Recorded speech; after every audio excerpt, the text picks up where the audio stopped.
yang adalah firman Allah. Oke, sekali lagi saya katakan, dalam kitab suci, posisi Yesus yang sering digunakan paham Unitarianisme selain Islam memahami Yohanes 17 ayat ke-5 mirip dengan pandangan Mu'tazilah dan Jahmiyah aliran dalam Islam menghadapi Islam Ahlul Sunnah mengenai Quran Surah An-Nisa ayat 166 di mana Allah menurunkan atau menuzulkan Quran dalam pengertian makhluk. Jadi ayat An-Nisa ayat 166 Imam Asy'ari dan di kalangan Ahlul Sunnah wal Jamaah mengartikan bahwa itu adalah kalamullah yang qadim. Maksudnya dahulu, azali, sudah ada sebelum penciptaan, dan juga dia kekal, baka bersama Allah. Nah, ini hampir mirip dengan pemikiran Kristen. Tetapi kalangan Mu'tazilah dan Jahmiyah, seperti pemikiran Unitarianisme mengatakan itu tidak berlaku untuk pengertian qadimul Quran. Kenapa? Karena kita akan melihat dalam Quran surah Hadid, di mana ada yang diturunkan oleh Allah, itu adalah makhluk. Mari kita lihat slide berikut ini. Pandangan Mu'tazilah dan Jahmiyah, ya, Mu'tazilah dan pengikut Jahm bin Safwan, memahami sesuatu yang diturunkan Allah, bukan Allah, dan bukan qadim atau dahulu, seperti Allah yang juga qadim. Ya, qadim itu merupakan sifat ketuhanan Allah yang sudah ada sebelum kita. Karena bagi Islam, jika ada dua yang qadim, maka dia akan jatuh kepada kesyirikan. Itu pandangan Mu'tazilah dan Jahmiyah. Oke? Karena itu akan mensyirikan Allah. Nah, coba kita lihat dalam pemikiran Khalifah Al-Ma'mun. Dalam tulisan Imam Asy'iti Tariq Khulafah, halaman 372 ya. Imam Jalaluddin meriwayatkan di mana Khalifah Al-Ma'mun yang berkuasa pada tahun 218 Hijriah, berarti sekitar 3 abad, ya 3 abad permulaan Islam itu lahir. Khalifah Al-Ma'mun menguji para ulama tentang pendapat mereka, apakah Al-Quran makhluk atau bukan. Langsung saja kita kepada pemikiran beliau ya. Dalam surat pemerintah itu dia menulis, Amirul Mukmin telah mengetahui bahwa mayoritas jumhur kaum muslimin dari kalangan rakyat awam yang tidak memiliki pandangan yang luas, tidak memiliki ilmu yang mapan, dan cahaya ilmu serta bukti kebenaran, telah menyamakan antara Allah dan apa yang Allah turunkan. Lihat apa yang saya garis dengan garis pena ini ya. Telah menyamakan antara Allah dan apa yang Allah turunkan. Ini mirip sekali ketika saudara muslim, orang Kristen menyamakan antara Tuhan dengan yang diutus. Nah, coba kita perbandingkan. Dalam pemikiran Khalifah Al-Ma'mun, hal itu pun juga dipentaskan ulang. Karena bagi dia yang qadim itu hanya Allah saja. Yang dahulu itu hanya Allah saja. Bukan kalam yang dalam bersifat kalam nafsi yang diyakini Al-Quran dalam mushafnya itu terkandung kalam yang qadim. Oke? Ya, sama seperti Kristen yang pernah diserang mengenai Yesus yang diutus dalam Yohanes 17 ayat ketiga di kalangan Unitarianisme kekristenan dan juga di kalangan Islam polemik. Hal ini juga berlaku dalam Islam antara perdebatan qadimul Quran pengikut Asy'ari maupun juga kalangan Jahmiyah yang berkuasa pada itu yang sama dengan pemikiran Mu'tazilah. Nah, coba kita lihat dalam kitab Al-Ibana fi Ushulid Diyanah halaman yang ke-147. Baik, saya akan baca secara lengkap. Maaf, ini agak terpotong ya, tapi saya akan baca secara lengkap di sini. Apabila mereka bertanya kepada kami mengenai firman Allah dalam surat Az-Zumar ayat 28, Al-Quran yang berbahasa Arab, katakan pada mereka bahwa Allah subhanahu wa ta'ala yang telah menurunkan dan ia bukan makhluk, yaitu Al-Quran. Nah, kita baca di sini yang saya tunjukkan dalam slide ini. Apabila mereka, kaum Jahmiyah dan Mu'tazilah bertanya, Allah menyatakan demikian, kami turunkan besi yang padanya terdapat kekuatan yang hebat. Quran Surah Hadid ayat 25. Sementara besi adalah makhluk.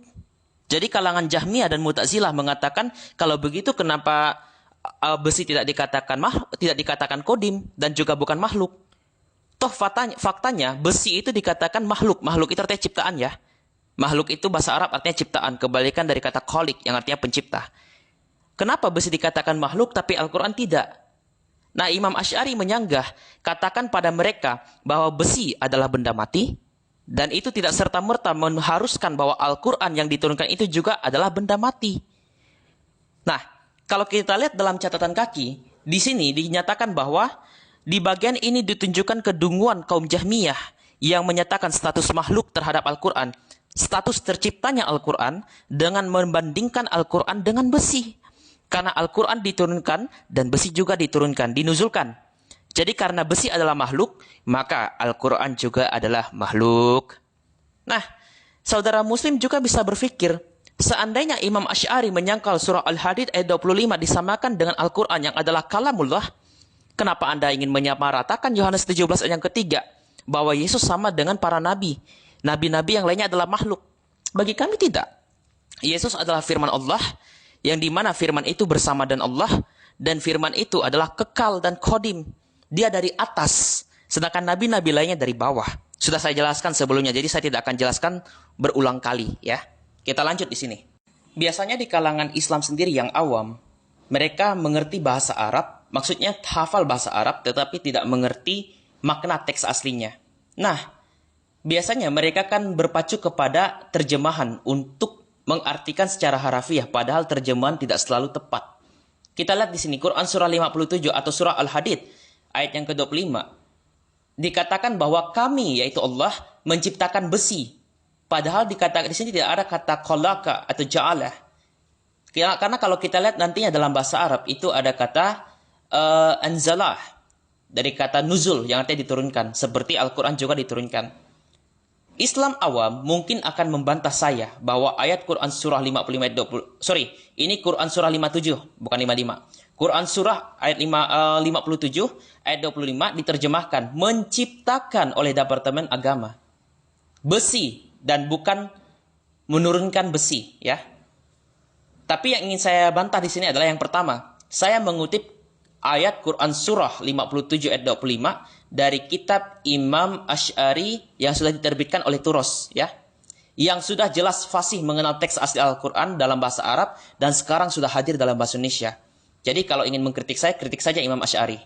Kedua, terjemahan Departemen Agama tidak sesuai menerjemahkan kata azanal menjadi menciptakan.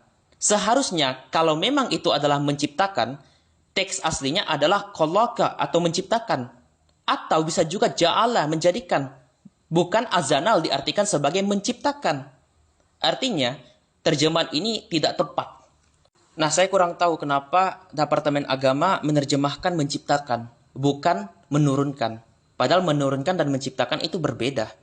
Tapi ini karena ranah intern Muslim, jadi saya tidak akan menanggapi secara lanjut mengenai Departemen Agama menerjemahkan Quran surah 55 ayat 25. Bahkan kalau kawan-kawan bisa melacak Al-Quran interlinear, ini saya gunakan aplikasi Al-Quran interlinear, itu mendukung apa yang saya sampaikan. Karena aplikasi Al-Quran interlinear saja menampilkan kata azanal, yang satu diterjemahkan diturunkan, ini dalam satu surah yang sama, ada kalimat azanal diturunkan, yang edisi interlinear diterjemahkan berbeda lagi dari kalimat selanjutnya dari satu ayat yang sama. Dengan edisi umumnya yaitu menjadikan dan menurunkan. Nah, ini berbeda lagi. Tadinya menciptakan, sekarang menjadikan.